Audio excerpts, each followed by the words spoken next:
in the Western world, after only 2 months of introducing a tax with a decimal point, you propose, Mr. Minister, yet again, another tax with another awkward decimal point. Where do we put the decimal point, I say to you, Mr. Minister? Because, see, for us, paying a little bit more may sound good.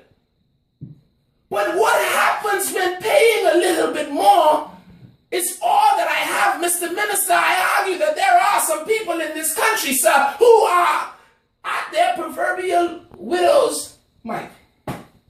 They have no more to give, Mr. Minister, and the government of the Bahamas has put in place policies that say that public servants have to, or they must carry home 25% of their salaries. But, Mr. Minister, there are many of us that are only carrying home 24.996%, because after all, we're going to round it off to the nearest number, aren't we? And so, Mr. Minister, I would also argue that there is a three-letter acronym that many Bahamians have found themselves right at the brink. And that word is debt service ratio. And the central bank has said that I can go up to 45%, but Mr. Minister, I would argue that there are some of us that are presently at 45.441%. Because after all, we go to the nearest number.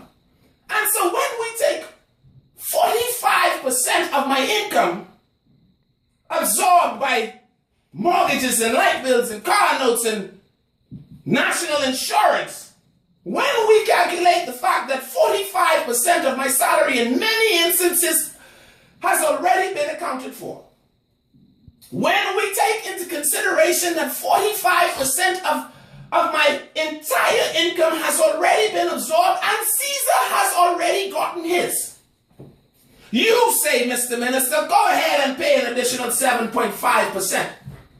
And so now, because I am probably the least among us that is qualified to discuss any matter of economics, but I put this thing into a basic calculator, and the numbers are quite simple. 45, good sir, plus 7. 45 and 5 is 50, and 2 is 52%.